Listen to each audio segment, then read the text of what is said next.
Hey everybody, welcome back to another episode of Movie Chatter. I'm Eric and I am joined tonight by Lou and Robin. Lou, how are you doing tonight? I'm doing great. I'm really excited to talk about this movie tonight. Awesome. I am too. I'm just fixing a couple of things here on the YouTube stream. There we go. Now we have the right show logo there. Robin, how are you doing tonight? I'm doing great. Yeah? I'm in my new podcasting suite. Ooh. Yes. Outdoors, kind of. No, well, Not really, but you know. Podcasting al fresco. We'll call it that. Yeah. So, I mean, it's just a gray wall. you will have to bear with me because I am a little bit under the weather, a little bit of a sore throat. So, that means Lou and Robin, you have to do all the talking tonight. So. We're good. All right. Fine. Well, that's good news. We are going to be covering Kate, a recent release on Netflix that is kind of a revenge action, adrenaline-laced movie. Came out, a couple weeks ago? Month ago? Yeah, the release date was ahead of here a second recent. ago. Yeah. The important thing, though, is it is on Netflix, so if you're a subscriber, it's free. You don't have to go to the theaters. You don't have to pay $19.99 to purchase it on iTunes or Amazon Video. You've already got it. And we are going to talk about whether or not you should spend your valuable time watching this movie. So we talked about how much we don't like the new IMDb interface. Pretty much every time we pull up IMDb, no matter which podcast we're on. I can't find anything. Yeah. Well, the problem is I keep getting promotions for other things while I'm trying to look for information on this thing. That's because they want you to pony up for the IMDb Pro. Right. No. And you get these big icons and pictures and stuff and not actual data. Like if it were Instagram, that'd be great. I'd want to see, every single picture of every single person who's on the page. But no, it's a reference page. I want the data that we're referencing. So right. That's okay. We forgive you, IMDb. No, we don't. That's okay. So what we're going to do is we are going to go around the room here and give our initial thoughts on the movie, whether or not we liked it.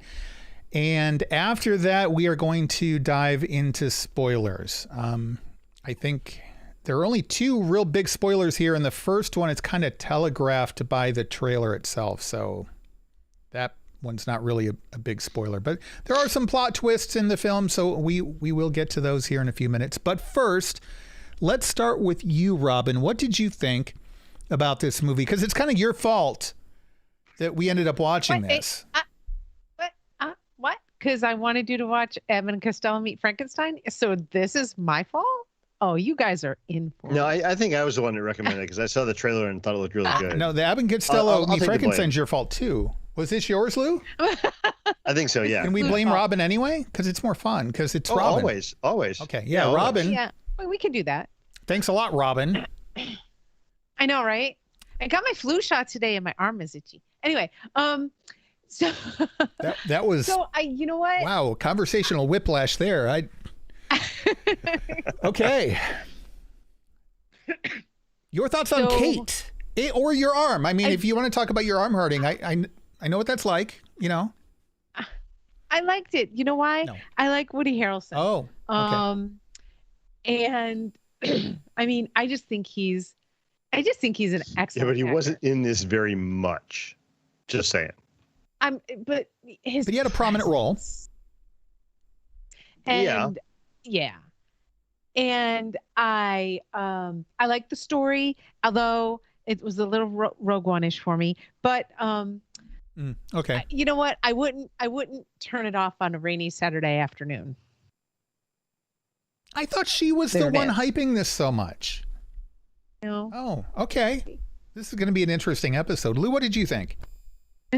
So I enjoyed it. I thought, so the trailer hooked me. I saw the trailer, a couple weeks back on Netflix. I'm like, that looks interesting. I mean, it looks like it's derivative of other stuff we've seen, but Yeah, I think this is a good movie to watch. So I was glad I watched it. I thought it was a fun popcorn movie. A little bit of gratuitous violence, just a touch, but a little. For the most part, it wasn't. For the most part, the violence was just fine. But there was a couple scenes where it was like, oh, okay, I didn't need to see that, but Yeah. talk about the knife come out the guy's face. But anyways, Yeah. yeah. So, but the premise was nothing new. There was nothing really surprising in the movie that was like, oh my god, what a great twist or what a great thing. No, it was just kind of it was good. All in all, it like Robin said, I won't turn it off on a rainy Saturday afternoon if it was on TV. It's good background noise. But I'm glad I watched it. I enjoyed it. Good popcorn flick. What about you, Eric? Well, now I'm confused because I thought you had really liked it and recommended it. And you're like, wouldn't turn it off on a rainy day. I'm like, well, that's not exactly high praise. And then it turns out you, Lou, were the one that thought it was something we should review. And your response was, kind of the wouldn't turn it off on a rainy day thing. Well, no, I think there's some good things to review in this movie. Good things to talk about. Yeah. But overall, I mean, it's not a cinematic masterpiece. It's not like, oh my God, mind blowing, like, John Wick-ish type thing when you first saw that. Right. It was just good. Okay. It was which is fine. Not every movie has to win an Academy Award or be the next Star Wars. Right. I mean, if I'm grading it, I'd probably giving it a 75, 80. C plus. And that's not bad. B plus. B plus. Okay. All right. Let's give it a B plus. Yeah, I mean, we should listen to the professor over here when it comes to grades. So let's not ask her to grade us, Lou, because not live. Yeah. All right. Well, I maybe liked this better than the two of you. I'm a little surprised by that. We've watched some other similar movies recently. What was the Gunsmoke something? Gunpowder Milkshake. Gunpowder Milkshake. That one. Gunpowder, Gunsmoke, this was whatever. Way They were guns. better than Gunpowder Milkshake. Yeah. No. Yes. Milk maker gunpowder, whatever it was. Yeah. No, Robin, you had your turn. We can come back to this, but this was everything Gunsmoke beverage, dessert beverage thing was not. This was realistic. This felt kind of like John Wick, like almost it could have existed. In fact, I think Tim, I want to give credit to Tim on this because this is my comment. But thinking back to what Tim said on Random Chatter, I agree with him that this could have happened in the John Wick universe. Well, actually, so that was the other movie we're going to do in a week or two from now, Protege. Oh, did he say that was the same product? Yeah, we talked about that. That's right. And that was produced by same producing company. Same company. Okay. Yeah. So, and they said it could be in the same, but this could be also. This could be also in the same vein. It had the same. So it wasn't the same kind of story, and it was clearly not the same universe. But I felt like this was not cartoonishly over the top like Gunpowder Milkshake was. It wasn't overly stylized. It wasn't all about the presentation. To me, this felt like, number one, the fight choreography was really good. Number two, the characters, I was able to connect with them. They had substance. They had backstory. And the plot, which is separate from the story. The story is, I think, in my opinion, is kind of a bigger umbrella. The story involves character progression as well, whereas the plot is like the literal, this happened, then this happened, then this happened. Plot is more chronological listing of events, if you will, in my mind. So I thought the plot worked well too. I kind of really liked this because I was going into this expecting, it's going to be yet another one of these like big over the top movies because that's all we've been getting. We've been getting a lot of those from Netflix recently, and some have been pretty good, some not so much. And I was a little worried, and I was pleasantly surprised to find that this, for me, fit more into the category of a John Wick type movie, not because it was so close to being John Wick, but rather it took itself seriously and it deserved to.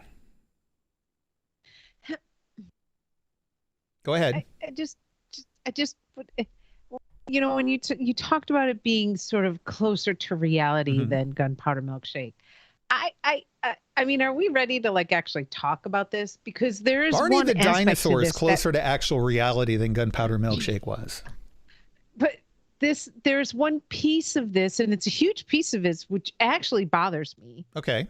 So, and that is, I'm sorry, but if you're drugged and you have 24 hours to live, you're not going to be that much of a bad bleep, going around killing people and, getting you shot yourself, Okay. and then getting up and, doing it all over again. That is an excellent point. I don't think the human body's made that way. Gunpowder Milkshake. Now, granted, so we're going to get into some spoiler territory. We're going to keep it kind of light, and then we'll kind of move toward bigger spoilers. So in this film, as described in the trailer, the lead character is poisoned and has about 24 hours to live, and she's out to get revenge on the people who poisoned her. She's an assassin, and somebody's getting revenge on her. So she's out to get revenge on whoever it is that poisoned her. So this is radiation poisoning. Now, I don't know a lot about radiation poisoning, but the way they presented it in the film, it made sense in the context of the film. Well, to an extent, in layman's terms, to an extent. Right. I'll agree with that. However, I'll say that the way they portrayed it was very inconsistent. Okay, but let me make really this point bad. first, and then we'll get into that, because what you're saying deserves more exploration. But let me just wrap up this little point here in a microcosm. Comparing it to Gunpowder Milkshake, you have someone who is poisoned / injected with something. This one kind of made more sense. There was clear intent. You see the gradual degradation of the character's body. You see how much more difficult everything is that she's trying to do. You see now whether it's accurate or not, whether they took liberties with it. We'll get to that in just a minute. But from a storytelling point of view, it made a certain amount of sense. Certain amount. You'll give me that, I hope. Sure. When it happened in Gunpowder Milkshake, it was the most ludicrous, nonsensical portrayal I've ever seen of any character ever getting poisoned with anything in the history of ever. Not to use too much hyperbole, but... So, if you're going to compare these two, yeah, this is way more realistic than Gunpowder Milkshake's portrayal of a very similar sort of thing. Wow, Lee just wants to be outside too. I do, yeah. So, but I'm trying not to compare it to Gunpowder Milkshake because I think they're different movies. They are very, very different. They should not really be compared. They are literally different movies. Yeah. But in terms of this movie, so some of the way they portrayed her in her sickness progressing through the movie was very inconsistent. I mean, even down to the very first scene where we knew she was having problems, here she's on the rooftop trying to make a shot, and she's, shaking her head off. Something's going on. She misses the shot, and then she's still feeling bad. She stands up immediately, runs across the building, does a somersault, jumping between buildings, and does amazing acrobatic moves, gets down, takes another shot. I'm like, wait, I thought you were feeling bad. And then 5 seconds later, she's down on the ground, puking against the wall. I'm like, okay, so are you feeling bad or not feeling bad? It's like, and that was really weird. But she was ramped up on the adrenaline. And again, radiation sickness is a little bit different than other things. And if it's that fast of an onset of thing, I get what you're saying though. But even later on, when she's duct taping her midriff to keep things together, she was feeling clearly really bad there, and then she's feeling really good the next scene. I'm like, it just seemed because she had like the little EpiPen from a writing standpoint thing, and they kept showing that sort of thing. Again, unlike other movies that we won't mention again. Now, whether that would actually have the effect that the movie portrayed it, I'm not saying it would, but they did at one point show that she kept giving herself, medication of some sort. It wasn't literally an EpiPen, but it was something where when she was at the hospital talking to the one doctor and she got that big collection of little cylinders, auto injectors. So whatever that was supposed to, every time she started feeling like she was going under, she could take a shot of that, and that would give her another, earlier on, maybe 2 or 3 hours as the movie progressed, less and less and less. Yeah. An hour. But you're right. It was an issue. Yeah, I mean, if you compare that to other movies that do the same kind of thing, like I'm thinking DOA, right, a good movie to compare this to. I don't remember that one. That was a very steady progression of how he progressed through the course of his poisoning. Okay. There's also another recent one. It's 24 Hours to Live. I don't think I saw that. Yeah, and it sort of had, it was Ethan Hawke. It sort of had a similar thing, right? That the guy has something or is injected with something that gives him 24 hours to live, and he has to figure out who did it and why. And it's interesting. Well, that was a 2017 movie, but I don't know. It had sort of the same feel, and I sort of group all of these kinds of movies into the Rogue One, hit there, where you're watching a movie where everybody's. Oh wait, I hope I'm not spoiling anything for anybody. The premise of the movie is the character only has 24 hours to live, and so here's a spoiler: they actually follow through with the premise of the movie. Yeah. So there's your ending. Ish. But go on. Yeah, right. And to be clear, I don't like movies like this typically, where the character's going to die at the end, and then they do die at the end. And things like The Patriot, Braveheart, all of these classic movies everybody loves, Gladiator, which was a great movie, but I'm like, I don't want to watch it again though, because it's kind of a downer. It's kind of downer, yeah. Yeah, I don't know. I mean, I tend to watch them because I do like, if they've told the story well. It doesn't matter if you know the ending. You're right. Up front. If they tell it really well, like, I mean, I'll come back to DOA again because I thought DOA was a really well done movie. This is a late 80s movie. Mm-hmm. Dennis Quaid and Meg Ryan. Mm-hmm.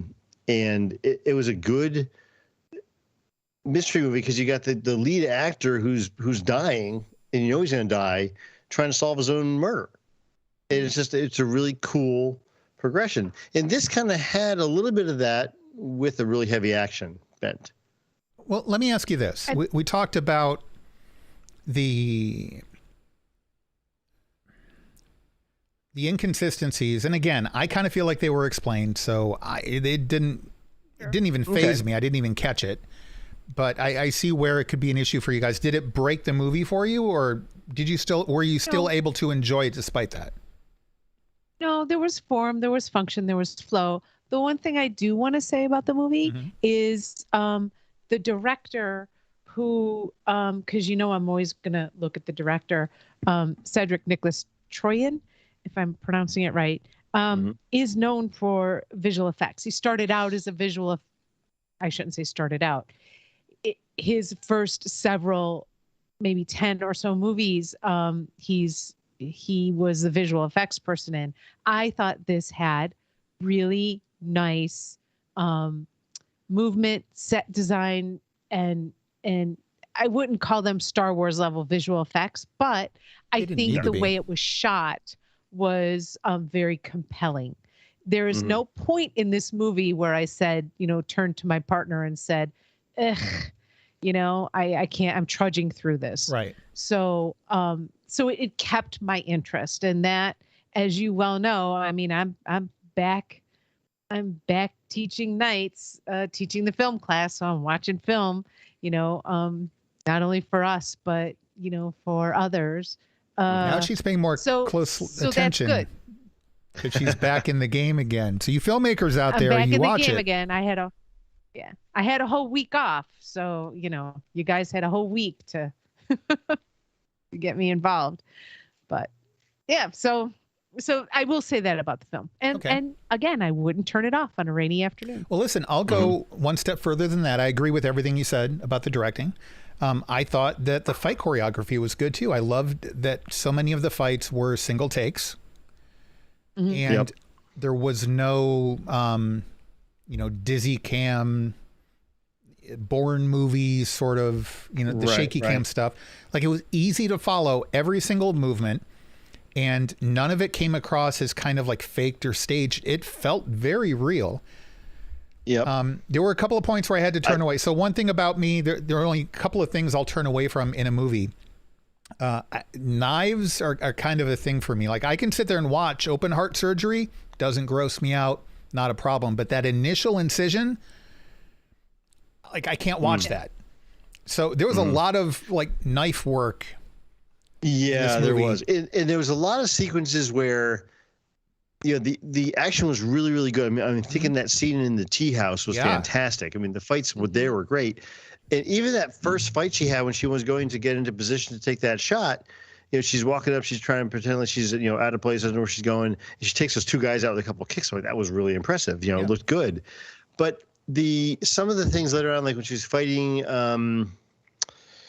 Oh God! Later, middle of the movie, fighting the guy in his apartment, whether it was somebody that she knew, I forget what his name was, but that scene, the violence in that seemed like, I don't think you'd get up and keep fighting after you had those kind of, hits on you. I'm like, took the knife to the cheek and this and that, and I'm like, yeah, there's some pretty tough stuff that I'm not sure you'd be able to you're not get up going to and drop the broken stem of other the stuff, though. champagne glass to the upper right part of your rib cage.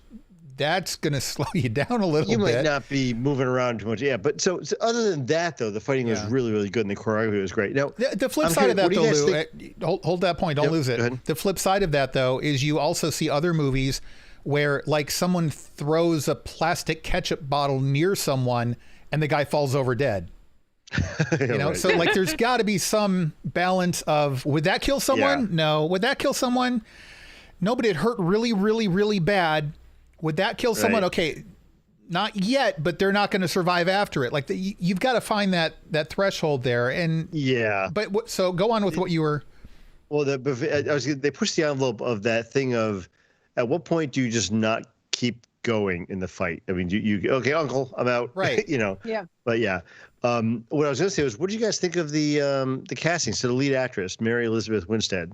Honestly, I thought she did. Go ahead. I thought she did a great job. I agree. I thought she was really good, and I don't really know her that well. She's been in other stuff, but she was really, really good in this role. She carried the movie. I did not like her character in Birds of Prey, which is the most recent thing I saw her in, and I don't think that was I her didn't see fault. Birds The of whole Prey. movie was trash, and I like comic book movies, but that one was just really bad. This movie, there's a lot of times when you get action movies like this, there's not a lot of emoting from the characters or from the actors and actresses. There's not a lot of moments where you really feel their humanity because they're so intent on turning the character into a badass all the time. Right.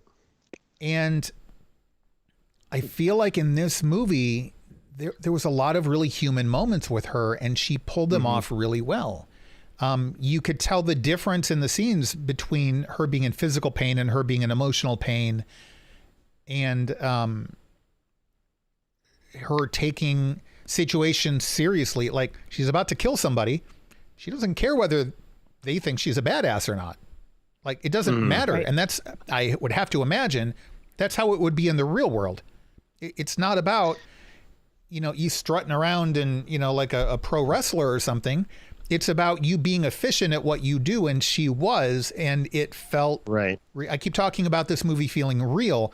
It wasn't just the lack of libraries where all the books are filled with guns.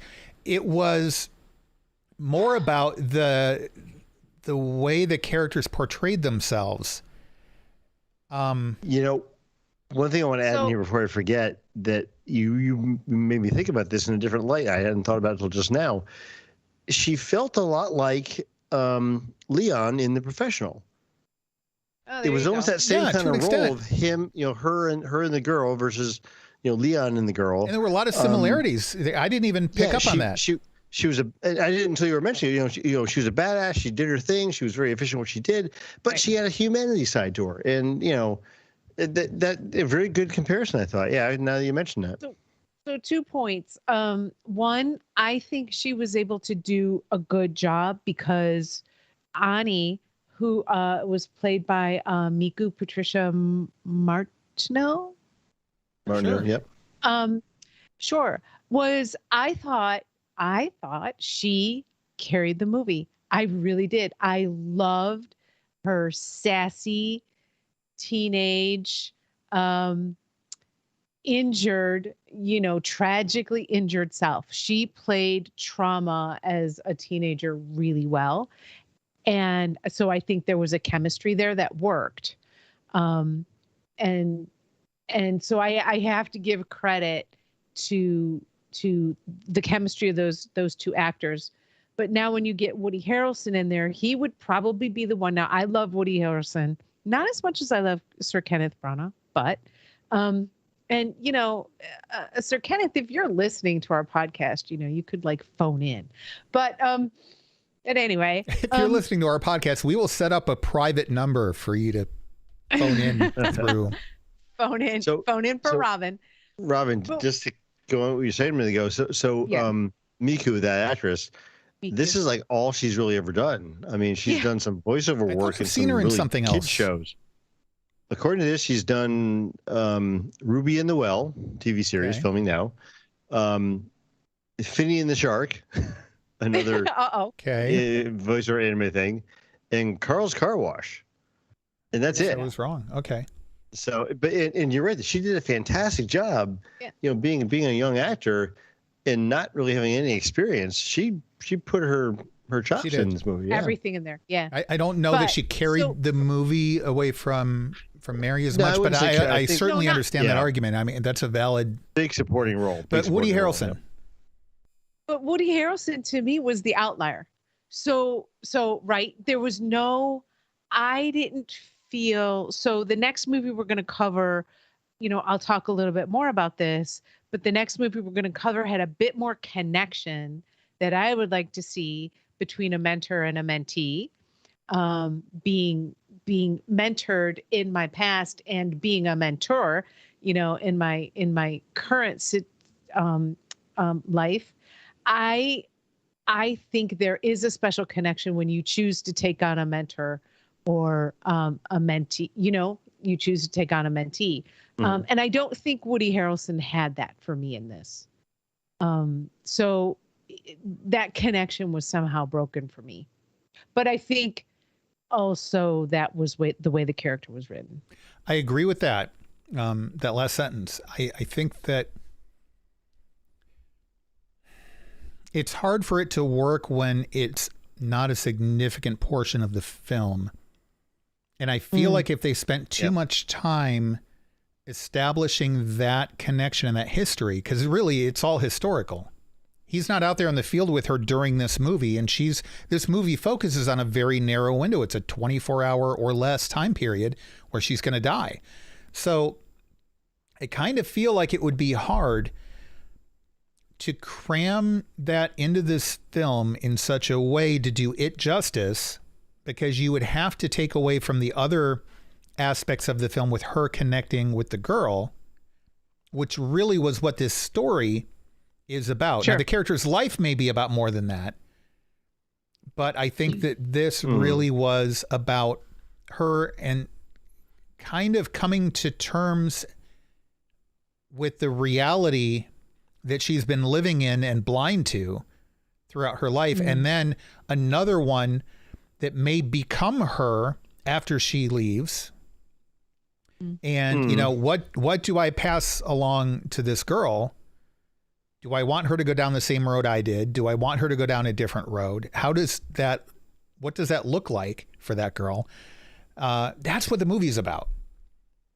And it's about the humanity. It's not about the killing, and it's not about the assassinations and all the action stuff. It's about what lies beyond that. And I think that's another strong part of this movie, is something underneath the surface of all the action scenes that we're seeing.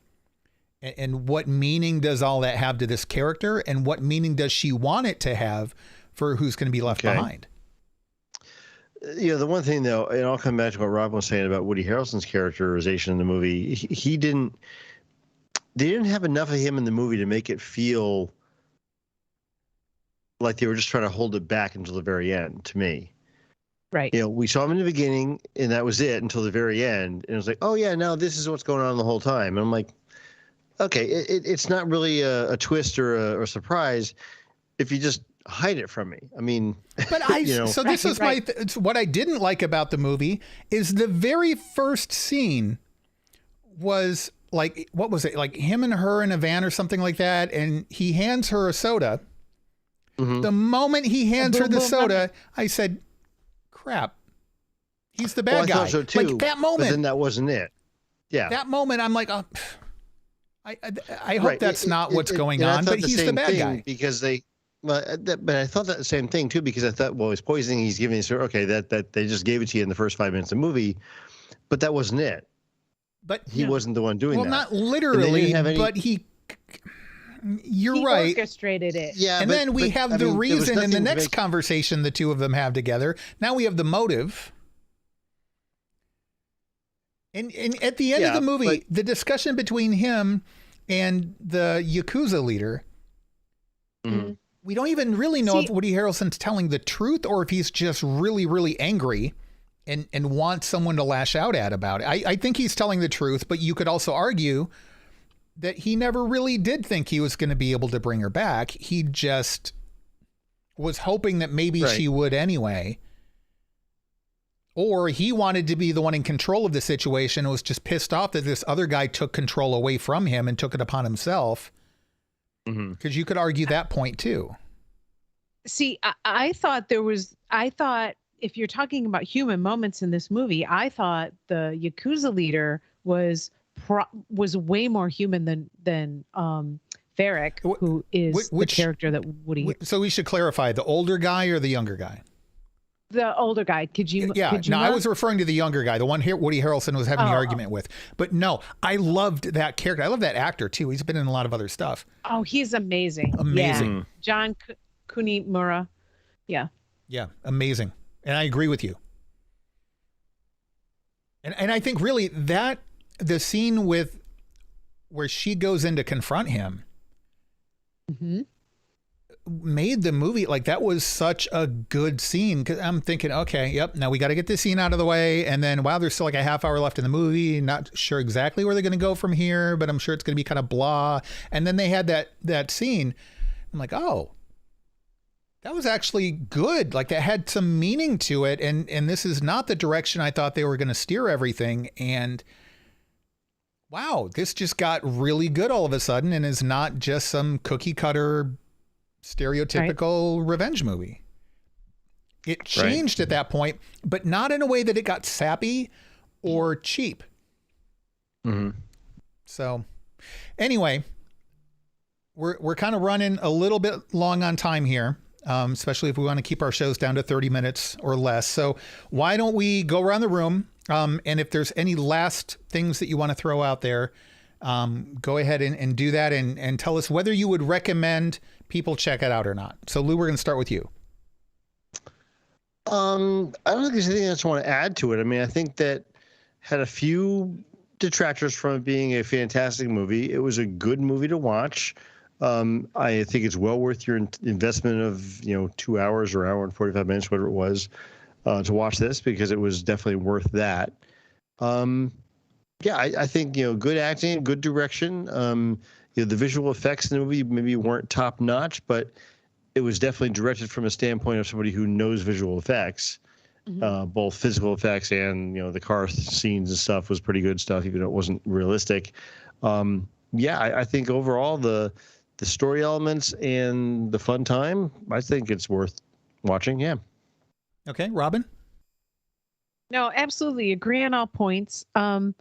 I wasn't as enamored with Mary Elizabeth Winstead as others, but I do think that the story held together. There was coherence.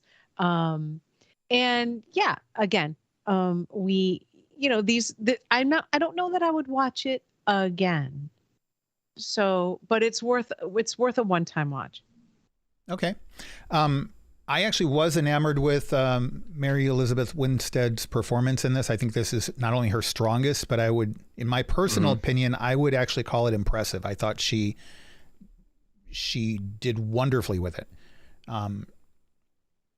So there's that. I would say that it's definitely worth watching. It's not a perfect movie. It doesn't have to be perfect. I would say that it stands out amongst other movies of its production level, its budget, its distribution.